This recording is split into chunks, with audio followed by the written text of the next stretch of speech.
자, 부동산 폭락 아닌 하락 아니면 안정? 어떤 게 맞을까요? 저는 요게 거래 절벽으로 인해서 일시적인 현상이라고 생각을 해요. 제 방송 많이 보신 분들은 아시겠지만 저는 여러분들한테 뭐랄까 희망을 드리려고 하려고 노력하고 있거든요. 희망. 예. 왜냐하면 폭락을 외쳐서 얻을 수 있는 게 없어요. 맞잖아요. 자, 부동산이 폭락합니다. 여러분들 빨리 피하십시오. 지금 당장 집을 팔고 거리로 나와서 텐트 생활을 하십시오. 예. 자, 여러분, 그럼 일용직이 사라집니다. 일용직이 사라지면은 돈을 못 버네요. 가정이 파탄 납니다. 가정이 파탄 나면 어떻게 되죠? 뿔뿔이 흩어지겠네요. 이게 부동산 하나가 폭락한다고 행복한 사람이 별로 없어요. 부동산은 늘 말씀드리지만 이거는 정부도 알고 있는 내용이잖아요. 정부도 알고 있는 내용이라서 저는 그거를 그냥 여러분들이 듣기 좋게 포장해서 전달해드리고 있는 건데, 부동산은 금리 올라가는 만큼씩은 올라가줘야 돼요. 역으로 생각하면요. 예, 금리가 올라가는 만큼, 그러니까는 경제 성장률만큼씩 계속 올라가줘야지 되는 겁니다. 그래야 대부분의 국민들이 행복하게 살 수 있어요. 낙수 효과라는 것도요, 위에 돈이 많이 고여 있어야, 예, 모래시계처럼 위에가 뚱뚱하고 밑에가 좁으면 그게 쭈르르 떨어져서 다시 이렇게 커지잖아요. 예? 이렇게 생긴 모래시계가 있으면요, 위에서 모래가 똑똑똑똑똑똑똑 떨어져서 여기에 이렇게 쌓이는 게 이제 어떻게 보면 낙수 효과잖아요. 그러면은 요게 어느 정도는 마련이 돼야 되는 건데, 이 중간을 끊어버리면은 낙수 효과 자체가 없죠. 폭락이라는 거는 그냥 바로, 예, 바로 얘를 이렇게 뒤집어 버리는 거거든요. 이렇게, 예, 못 움직이게, 모래가 여기서 멈춰 있게, 어느 한쪽으로도 못 가게. 예.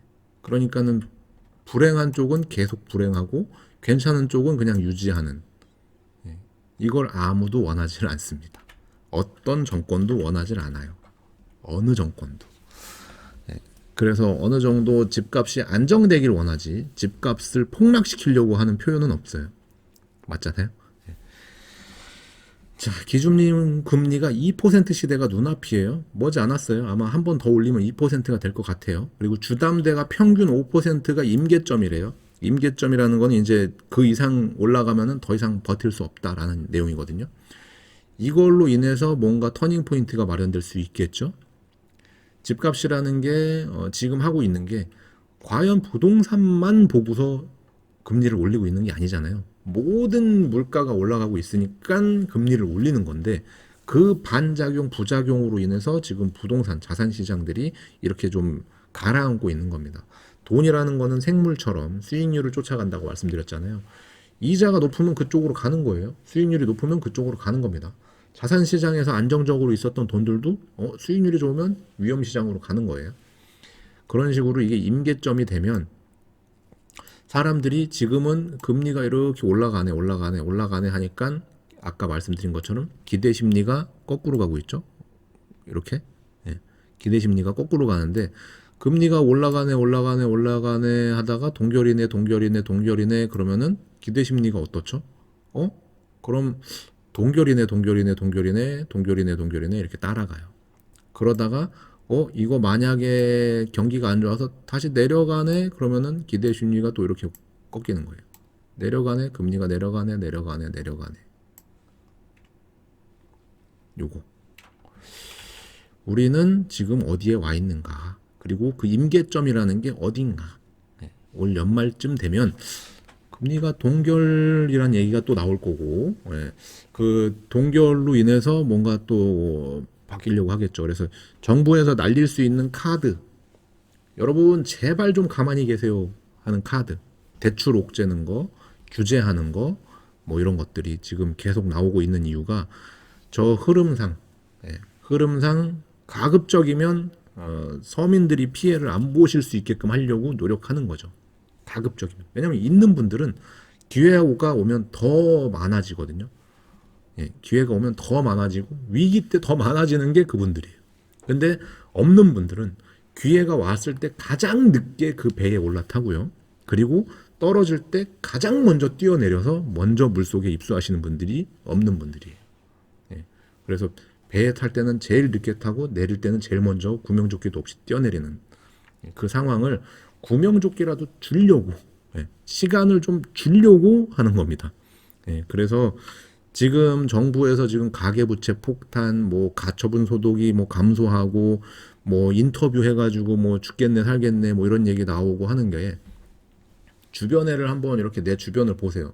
최소한 내 주변에 뭐 적으면 몇 명, 많으면 몇백 명, 뭐 심지어는 뭐 수천 명씩 알고 계신 분들이 있을 거 아닙니까? 한 달에 건너 하나씩. 그분들 중에 얼마나 그렇게 힘들고 뭐 하시는지 보세요. 그 퍼센테이지로 따지면 그렇게 크지가 않거든요. 더군다나 대부분의 사람들은 집이 한 채입니다.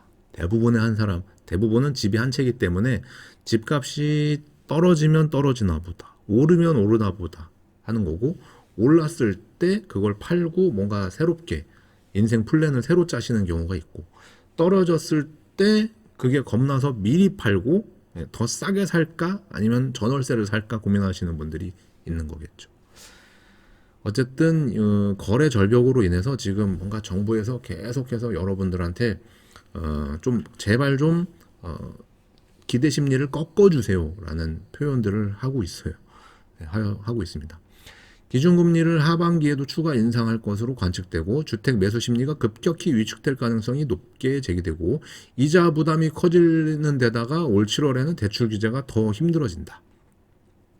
수요자들의 주택 구매력이 낮아질 것으로 전망되는데 8월 임대차 시행령 2년을 맞아서 계약갱신 청구한 것들이 우르르 시장에 나와서 시장이 다시 한번 요동칠 수 있다. 이게 무서워서 지금 그러고 있는 겁니다. 요게 무서워서 대출도 못 풀고 무슨 규제도 못 풀고 뭐 선거도 물론 있고 한데 여러모로 못 건드리고 있어요. 근데 이게 어느 정도 이제 됐다 하는 시점에는 뭐 거의 저는 장담할 수 있어요. 다시 금리가 이제 동결 얘기 나오기 시작하면 경기가 그만큼 안 좋은 거거든요. 경기가 안 좋다라는 거는 이미 엎질러진 물이라는 거고, 그걸 다시 또 주워 담기 위해서는 시장에 돈을 푸는 금리 인하가 조금씩 시작될 수 있고요. 그렇게 됐을 때는 이미 주택 시장이라든가 이런 데에는 찬물이 아니라 완전 얼음물 상태이기 때문에 미분양이나 뭐 이런 것들이 시장을 굉장히 두려움에 떨게 하고 있을 겁니다. 많은 분들이 공포에 질려 있고 저같이 상승론을 외쳤던 사람들을 손가락질하면서 욕하시는 분들이 엄청 나올 거예요. 그러니까는 제 댓글창들 한번 나중에 한번 보십시오. 뭐 상승하네 어쩌네 해가지고 막 폭락농자들이 막 득세할 때가 주변을 살필 때예요. 주변을 잘 살필 때입니다. 근데 요즘은 간혹 이제 그런 분들이 나타나는데 아직까지 막 그런 분들이 막 그 댓글 달고 이러진 않는 것 같더라고요. 그러니까 아직은 살만하신 것 같아. 그렇죠? 아직은. 그래서 그런 분들이 막 이 생방송 할 때도 오셔가지고 막 채팅에다가 막 그런 거 막 도배하고 이러면 이제 조금 그런 때가 오나 보다 생각하시면 돼요. 반대로. 어쨌든 관망세가 장기화되고 하면서요. 지금 주택 심리는 굉장히 위축돼 있고 안 좋은 상태라고 전하고 있습니다. 근데 저는 이렇게 오래 갈 것 같지는 않습니다. 이런 시장이. 뭐 짧으면 1, 2년, 길어봐야 3년.